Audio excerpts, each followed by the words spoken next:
नमस्कार मित्रों, फिर से आपके अपने YouTube चैनल जलको स्टडी पर आपका हार्दिक स्वागत है। आज अपन पढ़ेंगे राजस्थान का साहित्य। यहाँ से बहुत बार क्वेश्चन है वो पुटअप होते हैं और कम से कम 2-3 रचनाएं जरूर पूछी जाती हैं। तो आज अपन डिटेल से पढ़ेंगे और इसमें यानी कि कंटेंट है वो बहुत शानदार दिया गया है। तो वीडियो को अंत तक जरूर देखते रहना और आज के बाद में साहित्य से रिलेटेड यानी जितनी भी जो रचनाएं पूछी जाती हैं आपका कोई भी क्वेश्चन गलत होने वाला नहीं है। तो अब मैं स्टार्ट करता हूँ।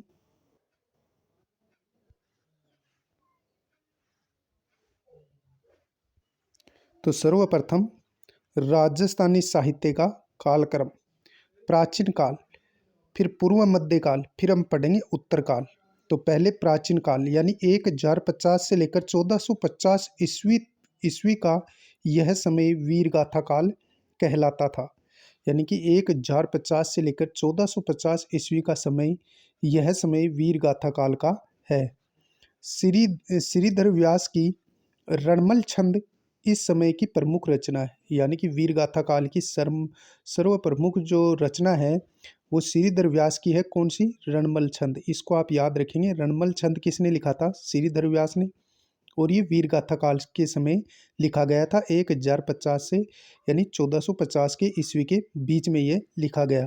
फिर अपन पढ़ेंगे पूर्व मध्य काल, जो 1450 से लेकर 1650 ईस्वी के बीच का जो समय है वो पूर्व मध्य काल के नाम से जाना जाता है और इसे हिंदी साहित्य में भक्ति काल भी कहते हैं। फिर आया है उत्तर मध्य काल।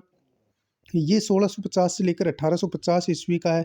इसमें संगार, रीति और नीति का काल कहा जाता है। यानी जो 1650 ईस्वी के समय का जो काल है, 1650 से 1850 ईस्वी का जो समय का काल है वो संगार, रीति और नीति का काल कहा जाता है। आधुनिक काल 1850 से लेकर वर्तमान समय का जो काल है वो आधुनिक काल के नाम से जाना जाता है। फिर से देखो, 1050 से 1450 ईस्वी का जो समय है वो वीरगाथा काल के नाम से जाना जाता है और श्रीधर व्यास का जो रणमल छंद है वो वीरगाथा काल में लिखा गया है। पूर्व मध्य काल जो कि 1450 से 1650 ईस्वी के मध्य है, इसको भक्ति काल के नाम से जाना जाता है। फिर अपन पढ़ते हैं 16 उत्तर मध्य काल। 1650 से 1850 ईस्वी का जो समय था इसमें संगार, रीति और नीति का काल कहा जाता है। आधुनिक काल 1850 से लेकर वर्तमान समय का जो काल है वो आधुनिक काल के नाम से जाना जाता है। बांकीदास और सूर्यमल मिश्र ने इस समय युवाओं को जागृत करने का काम किया। आधुनिक काल के अंदर यानी कि बांकीदास, कवि बांकीदास और सूर्यमल मिश्र थे। इन्होंने युवाओं को जागृत करने के लिए बहुत ही अच्छी अच्छी कविताएं और अच्छी अच्छी रचनाएं लिखी थी। अब अपन सर्वप्रथम पढ़ेंगे राजस्थानी साहित्य की शैलियाँ। राजस्थानी साहित्य की शैलियाँ, सर्वप्रथम अपन पढ़ेंगे खयात। क्या पढ़ेंगे? खयात।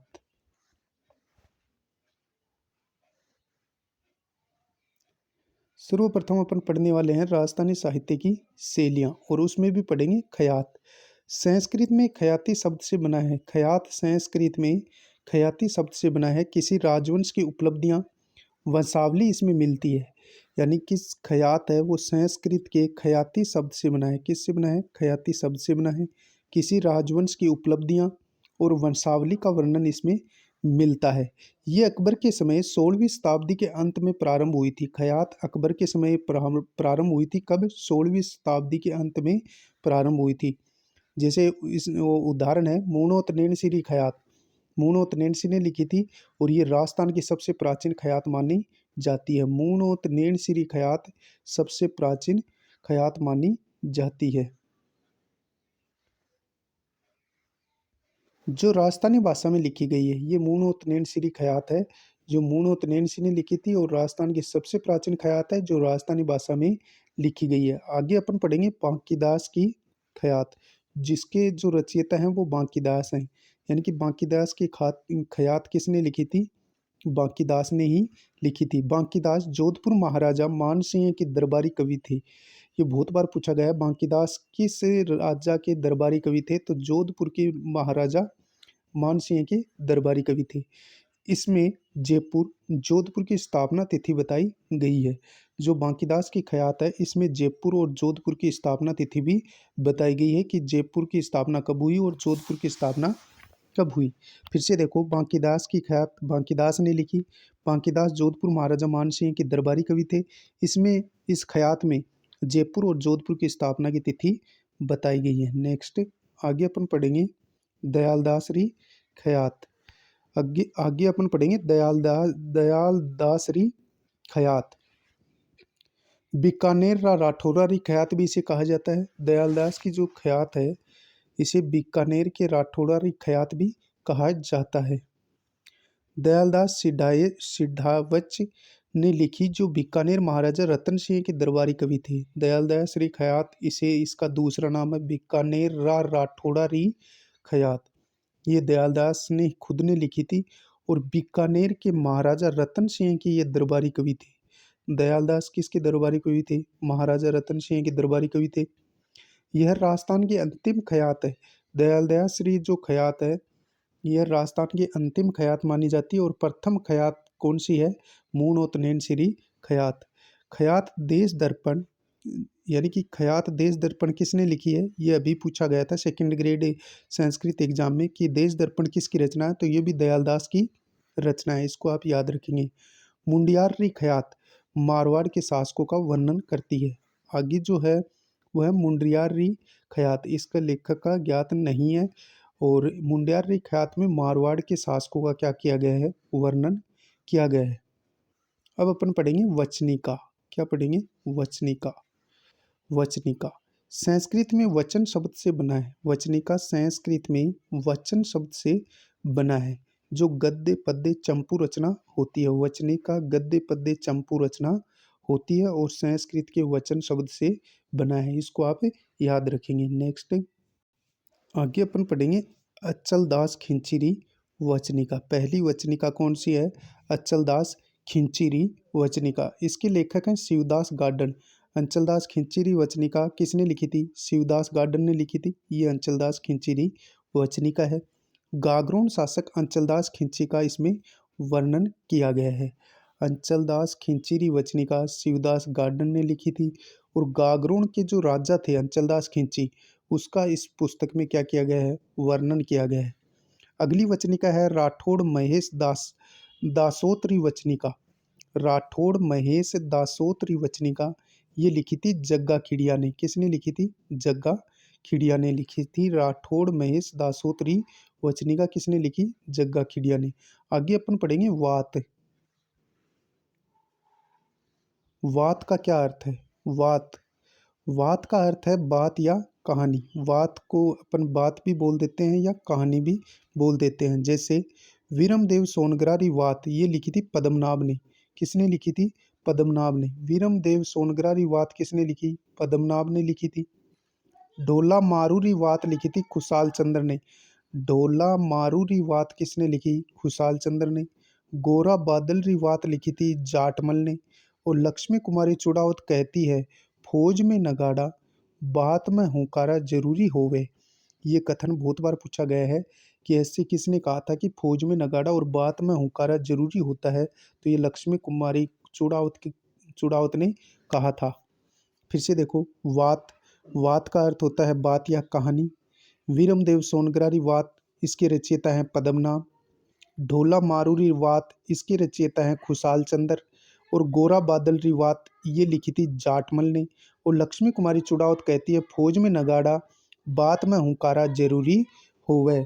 आगे अपन पढ़ेंगे पर्ची। पर्ची क्या होती है? इसके बारे में बहुत बार क्वेश्चन पूछा जाता है एग्जाम में। पर्ची संत महात्माओं का जीवन परिचय इसमें होता है। पर्ची में संत महात्माओं का क्या होता है? जीवन परिचय होता है। जिस रचना में मिलता है उसे पर्ची कहते हैं। यानी संत महात्माओं का जीवन परिचय जिस रचना में मिलता है उसे क्या कहते हैं? पर्ची। जैसे कबीर री पर्ची, रैदास री पर्ची और मीरा री पर्ची। पर्ची जिसमें संत महात्माओं का जीवन परिचय मिलता है, जैसे कबीर की पर्ची, रैदास री पर्ची और मीरा री पर्ची। आगे अपन पढ़ेंगे प्रकाश। प्रकाश क्या होता है? विशेष उपलब्धियां घटना पर प्रकाश डाला गया है। यानी कि प्रकाश होता है कि विशेष उपलब्धियां या किसी घटना पर प्रकाश डाला जाए। जैसे राज प्रकाश किसने लिखा? किशोर दास ने लिखा। और सूरज प्रकाश करनीदान ने लिखा। यानी कि बहुत बार पूछा गया है कि सूरज प्रकाश किसकी रचना है, तो ये कर्णिदान की रचना है। फिर से देखो, प्रकाश यानी कि विशेष उपलब्धियों या किसी घटना के बारे में वर्णन किया जाता है, वो प्रकाश कहलाता है। और राज प्रकाश लिखा था किशोर दास ने। राज प्रकाश किसकी रचना है, किशोर दास की। और सूरज प्रकाश किसकी रचना है, कर्णिदान की रचना है। आगे अपन पढ़ेंगे मर्स्या। मर्स्या, मर्स्या क्या होता है, किसी व्यक्ति विशेष की मृत्यु पर शोक प्रकट करने के लिए मर्स्या काव्यों की रचना की गई। यानी कि कोई विशेष व्यक्ति है, उसकी मृत्यु पर शोक प्रकट करने के लिए मर्स्या लिखे जाते हैं। जैसे राणे जगमत राम मर्स्या, राणे जगपत राम मर्स्या, मेवाड़ महाराणा जगत सिंह की मृत्यु पर शोक प्रकट किया गया था, इसके लिए ये मर्स्या लिखा गया था। राणे राणे जगपत राम मर्स्या, मेवाड़ महाराणा जगत सिंह की मृत्यु पर शोक प्रकट करने के लिए ये लिखा गया।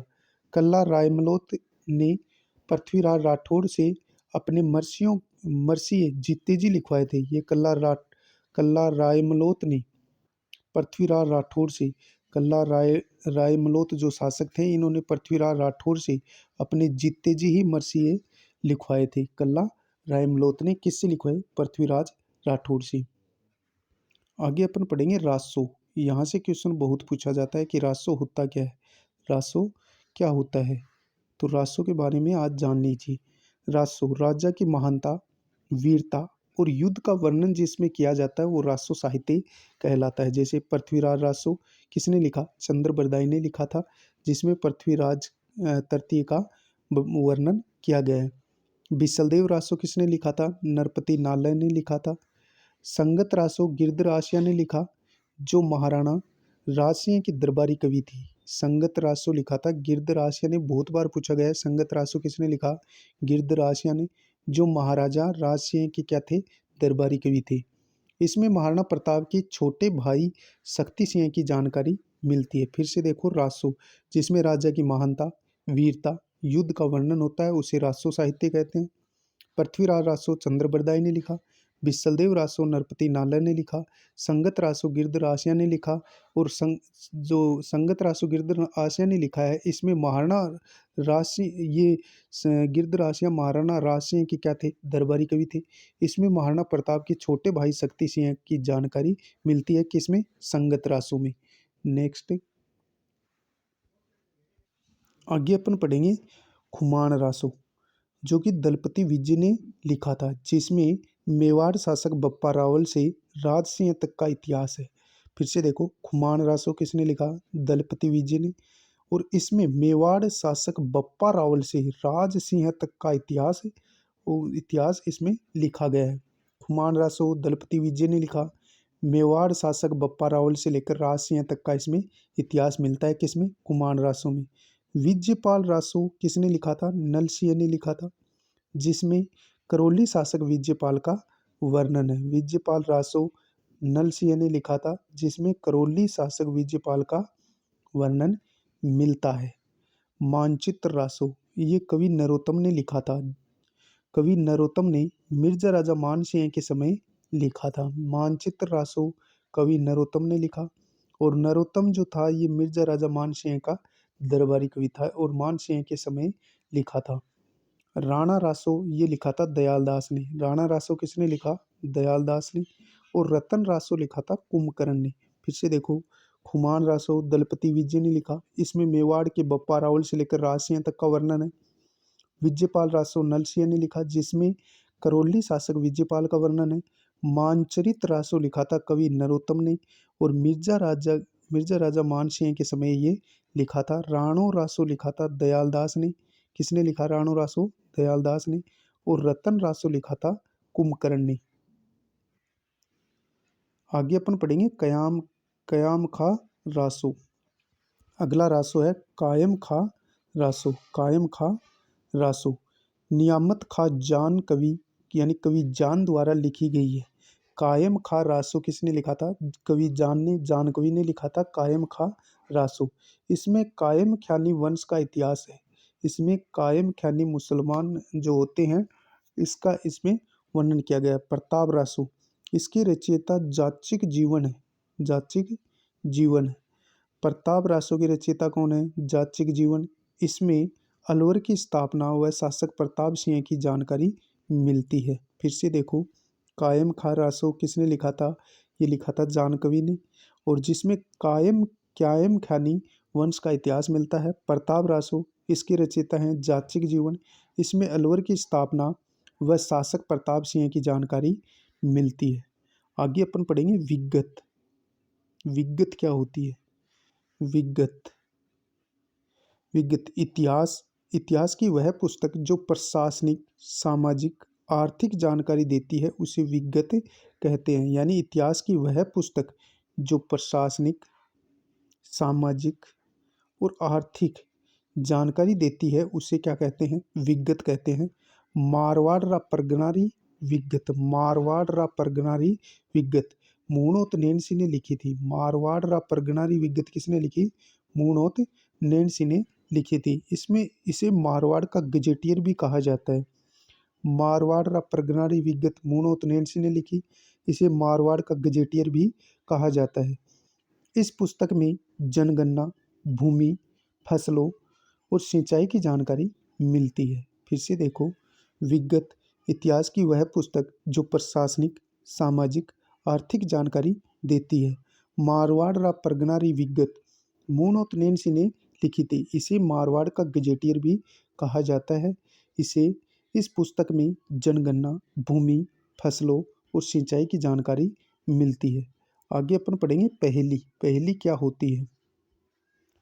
पहेली पहेली के लिए आड़ी, पाली और हियाली आदि शब्द प्रचलित हैं। पहेली के लिए आड़ी, पाली और हियाली आदि शब्द क्या हैं? प्रचलित। पहेली को आड़ी भी कहते हैं, पाली भी कहते हैं और हियाली भी कहते हैं। ये क्वेश्चन आ चुका है कि आड़ी किसका नाम है, तो पहेली को आड़ी कहते हैं। आगे अपन पढ़ेंगे कहावत।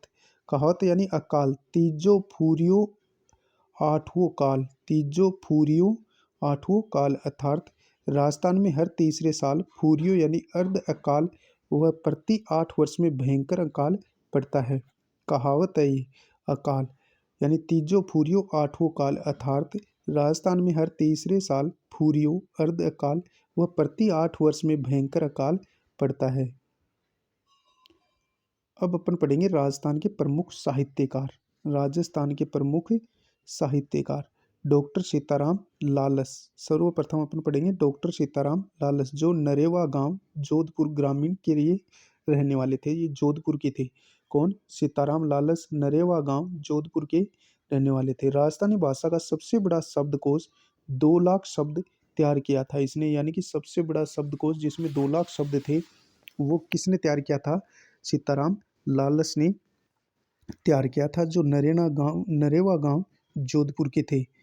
इसके कारण एनसाइक्लोपीडिया ब्रिटेनिका ने इनको राजस्थानी जुबा की मसाल कहा है। किसे? सीताराम लालस को। ये नरेवा गांव जोधपुर निवासी थे। राजस्थानी भाषा का सबसे बड़ा शब्दकोश इन्होंने तैयार किया जिसमें 2 लाख शब्द थे। इसके कारण एनसाइक्लोपीडिया ब्रिटेनिका ने इनको राजस्थानी जुबा का क्या कहा? मसाल कहा है। आगे अपन पढ़ेंगे कन्हैयालाल सेठिया। कन्हैयालाल आगे अपन पढ़ेंगे कन्हैयालाल सेठिया। ये सुजानगढ़ चूरू के थे। ये हैं कन्हैयालाल सेठिया। इनका जन्म सुजानगढ़ चूरू में हुआ था। इनकी प्रसिद्ध कविता पातल और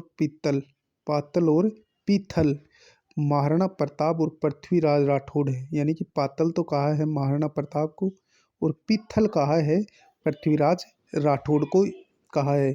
इनकी प्रसिद्ध कविता है पातल और पीथल। पातल तो हो गया महाराणा प्रताप और पीथल कहा है पृथ्वीराज राठौड़ को। इसके अलावा प्रमुख रचना धरती धोरारी। धरती धोरारी भी इन्होंने ही लिखी है। बहुत ही शानदार कविता है। पीतल और पाथल, फिर अपने पढ़ी धरती धोरारी और लीन टांस, जमीन रो धनी कुण, मिर्जड़, मायड रो हेलो। ये इनकी प्रमुख रचनाएं हैं। किनकी? कन्हैयालाल सेठिया की। ये लीन टांस है, ये धरती धोरारी प्रमुख रचना है।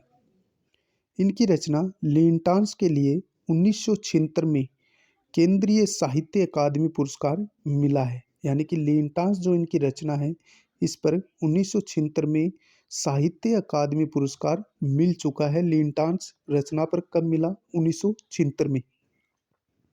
इनकी रचना शब्द के लिए 1987 में सूर्यमल मिश्रण पुरस्कार मिला। यानी कि इनकी दूसरी जो एक और रचना है शब्द, कौन सी? शब्द, जिस पर 1987 में सूर्यमल मिश्रण पुरस्कार मिला। 1988 में निग्रंथ रचना के लिए मूर्ति देवी प्रकरण पुरस्कार दिया गया है। मूर्ति देवी पुरस्कार दिया गया किस पर? 1988 में निग्रंथ पर। इनको 2004 में पद्मश्री, 2012 में मरणोपरांत राजस्थान रत्न पुरस्कार दिया गया है। फिर से देखो, धरती दोरारी, पाथल पीथल, जमीन रो धनी गुण, लीनटांस और फिर मिर्जर मायड रो हेलो, ये इनकी प्रमुख रचनाएं हैं। लीनटांस पर 1976 में साहित्य अकादमी पुरस्कार, शब्द पर 1987 में सूर्यमल मिश्रण पुरस्कार और 1988 में निग्रंथ पर, निग्रंथ जो रचना है इस पर मूर्ति देवी पुरस्कार इन्हें दिया गया है। इनको 2004 में पद्मश्री से नवाजा गया और 2012 में मरणोपरांत राजस्थान रत्न पुरस्कार दिया गया। किन्हें? कन्हैयालाल सेठिया को। तो ये कन्हैयालाल सेठिया के बारे में हर बार क्वेश्चन आता है। अपन पढ़ेंगे दूरसा अड्डा। दूरसा अड्डा धुंधला गांव पाली में इनका जन्म हुआ था। दूरसा अड्डा का जन्म धुंधला गांव पाली में हुआ था। अकबर के दरबारी कवि थे। दूरसा अड्डा अकबर के दरबारी कवि थे। अकबर के समक्ष राणा प्रताप की प्रशंसा की। दूरसा अड्डा ने अकबर के समक्ष राणा प्रताप यानी महाराणा प्रताप की प्रशंसा भी की थी। इनकी प्रमुख रचना विरुद्ध छतरी जो महाराणा प्रताप की शौर्य गाथा का वर्णन करती है। इनकी जो प्रमुख रचना है वो विरुद्ध छतरी है, जिसमें महाराणा प्रताप की शौर्य गाथा का वर्णन किया गया है। दूसरी रचना है किरतार बावनी जो सामाजिक स्थिति का वर्णन करती है।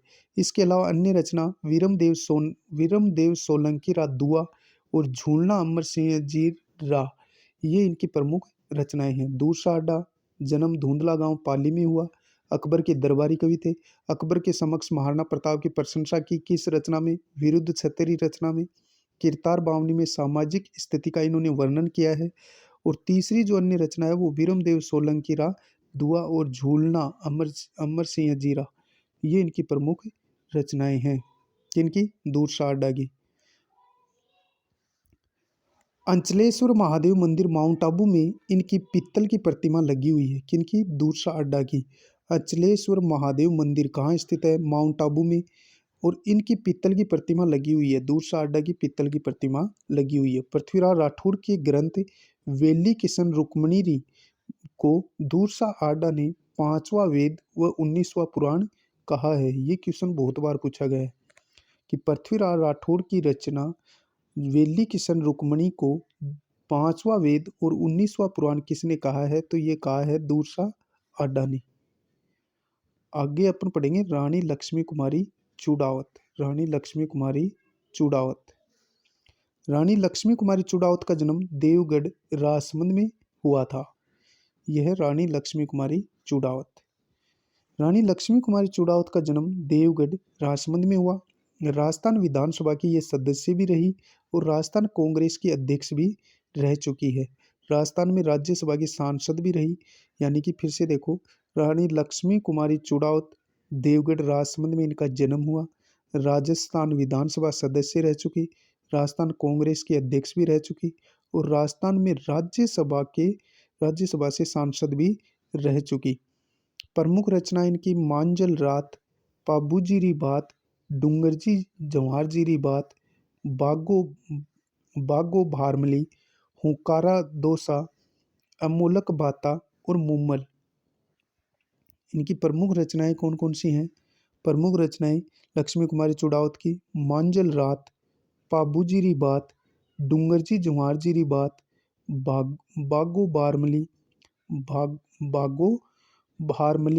और हुकारा दोसा, अमोलक बाता, मुम्मल, गिर ऊंचा गिर गड़ा, गिर ऊंचा धर मंजिला और केरे चकवा बात, लव स्टोरी ऑफ राजस्थान, ये इनकी प्रमुख रचनाएं हैं। कौन सी? मांजल रात, पाबूजी री बात, डूंगरजी जवाहर जी री बात, भागो भारमली, हुकारा दोसा, अमोलक बाता, मुम्मल, गिर ऊंचा ऊंचा गड़ा, केरे चकवा बात, लव स्टोरी ऑफ राजस्थान, ये लक्ष्मी कुमारी चुड़ावत की प्रमुख रचनाएं हैं।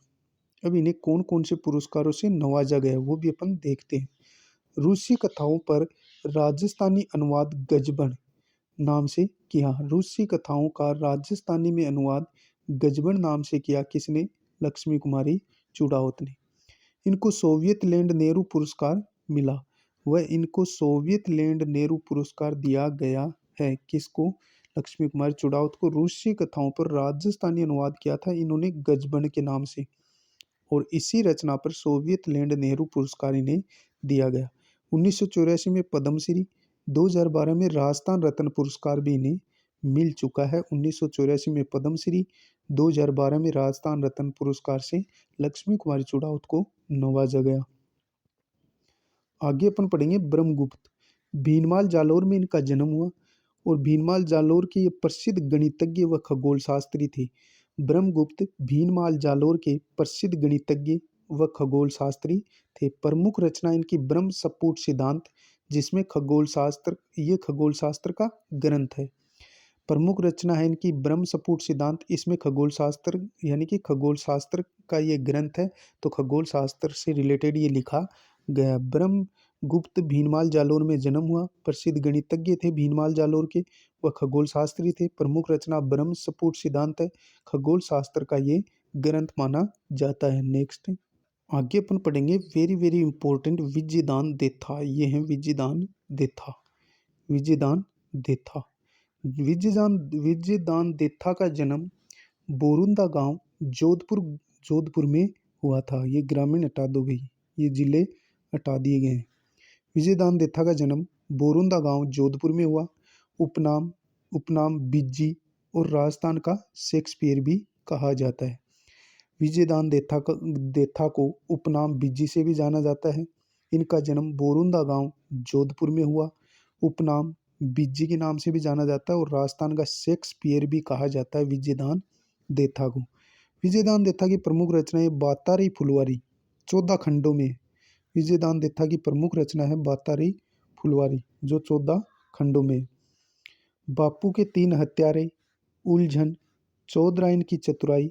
चौधराइन की चतुराई ये इनकी लघु कथा है। मोरो बदलो, अलेखू हिटलर और चरणदास चोर, और रूख परिणति, तीड़ो राव और अनोखा पेड़, ये इनकी रचनाएं हैं। प्रमुख रचनाएं बातारी फुलवारी 14 खंडों में, बापू के 3 हत्यारे, उलझन, चौधराइन की चतुराई लघु कथा, मोरो बदलो और अलेखू हिटलर, चरणदास चोर, रुख परिणति, तीड़ो राव और अनोखा पेड़, ये इनकी प्रमुख रचनाएं हैं। इनकी दुविधा कहानी पर मणि कौल ने दुविधा फिल्म बनाई थी। किसने? मणि कौल ने। फिर से देखो, विजयदान देथा जन्म बोरुंदा गांव जोधपुर में हुआ। उपनाम बिज्जी के नाम से ये लिखते थे, और इन्हें राजस्थान का शेक्सपियर भी कहा जाता है। प्रमुख रचना बातारी फुलवारी 14 खंडों में, बापू के 3 हत्यारे, उलझन, चौधराइन की चतुराई जो कि लघु कथा है, और मोरो बदलो, अलेखू हिटलर, चरणदास चोर, रुख परिणति, तीड़ो राव, अनोखा पेड़, ये इनकी प्रमुख रचनाएं हैं। इनकी दुविधा कहानी पर मणि कौल ने दुविधा फिल्म बनाई।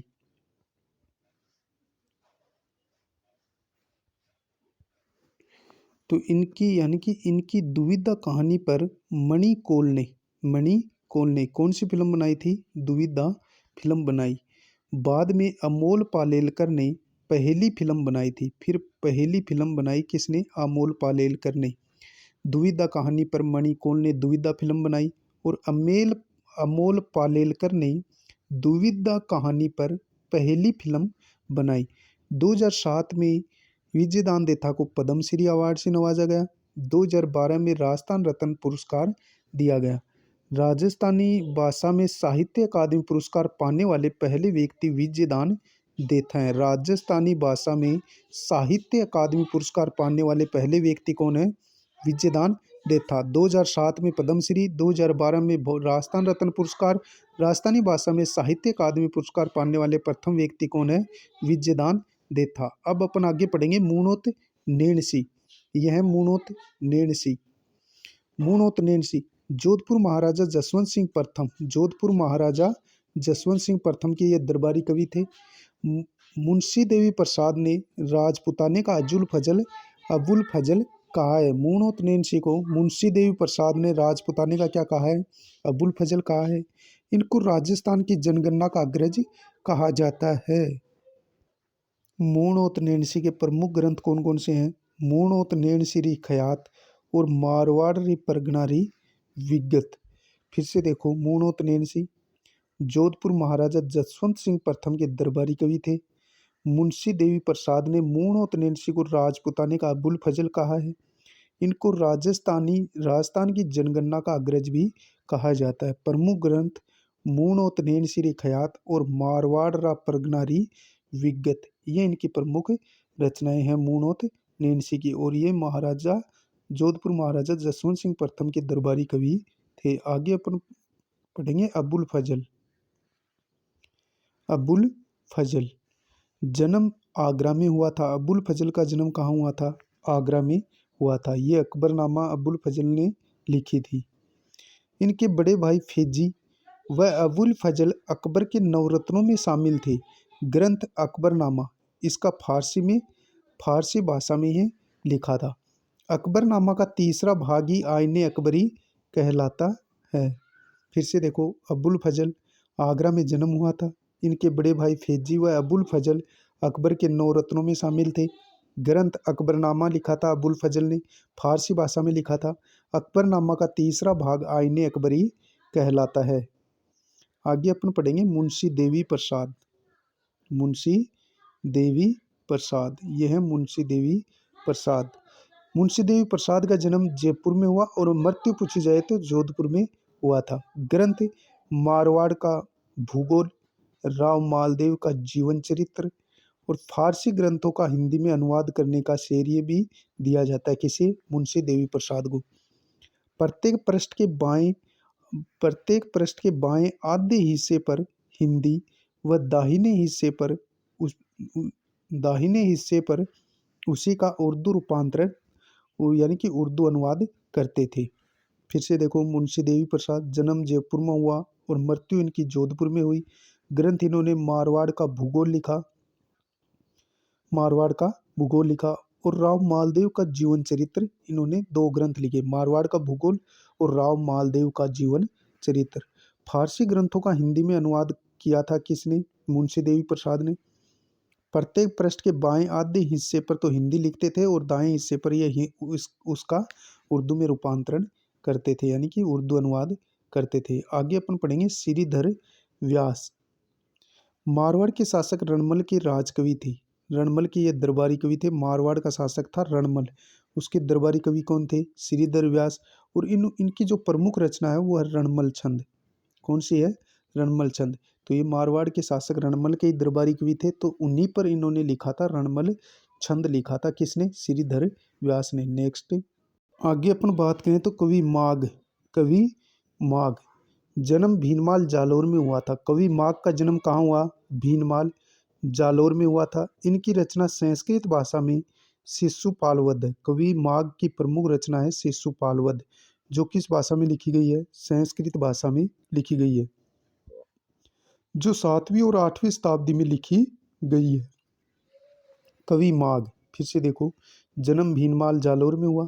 इनकी एक ही रचना है शिशुपालवध, जो संस्कृत भाषा में लिखी गई है और 7वीं 8वीं शताब्दी में लिखी गई है। आगे अपन पढ़ेंगे पंडित विश्वेश्वर नाथ रेऊ। पंडित विश्वेश्वर नाथ रेऊ जोधपुर महाराजा सुमेर सिंह के समकालीन थे। कौन? पंडित विश्वेश्वर नाथ रेऊ जोधपुर महाराजा सुमेर सिंह के समकालीन थे। प्रमुख रचना kinds of Marwar, history of the Rashtrakutas और विश्वेश्वर स्मृति, ये इनकी 3 प्रमुख रचनाएं। कौन सी? Kinds of Marwar. पंडित विश्वेश्वर नाथ रेऊ जोधपुर महाराजा सुमेर सिंह के समकालीन थे।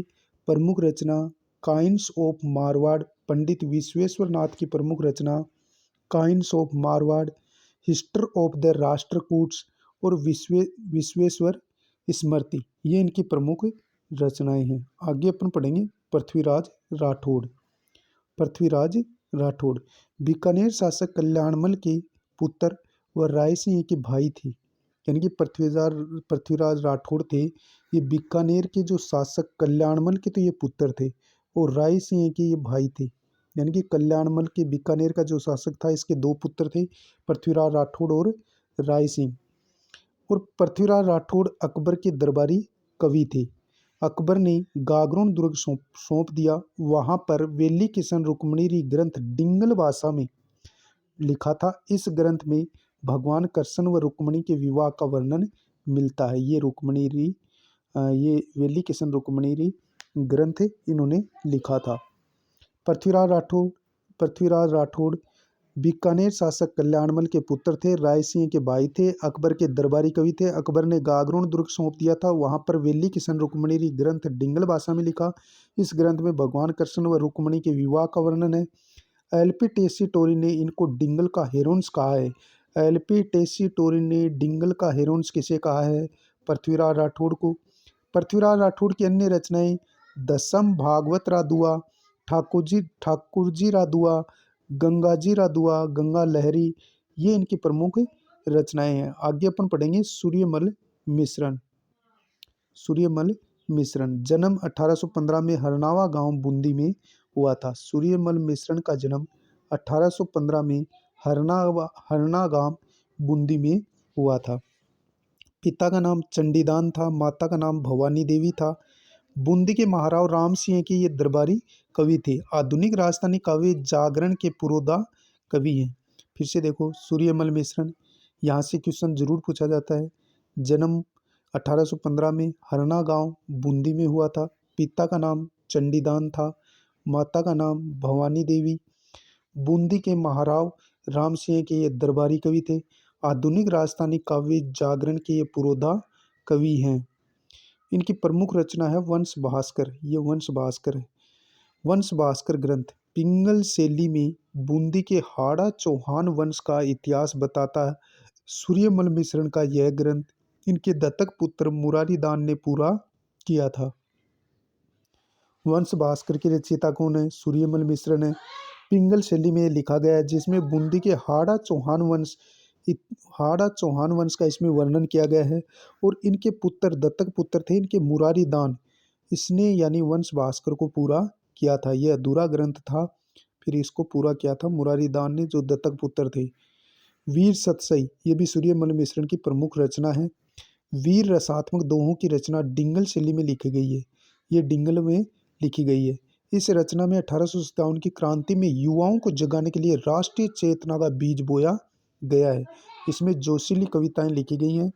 तो वीर सतसई, वीर नाम से ही पता चलता है कि वीर सतसई, जिसमें वीरता का बोध कराती हो। वीर रसात्मक दोहों की रचना है, डिंगल में की गई है। इस रचना में 1857 की क्रांति में युवाओं को जगाने के लिए राष्ट्रीय चेतना का बीज बोया गया है।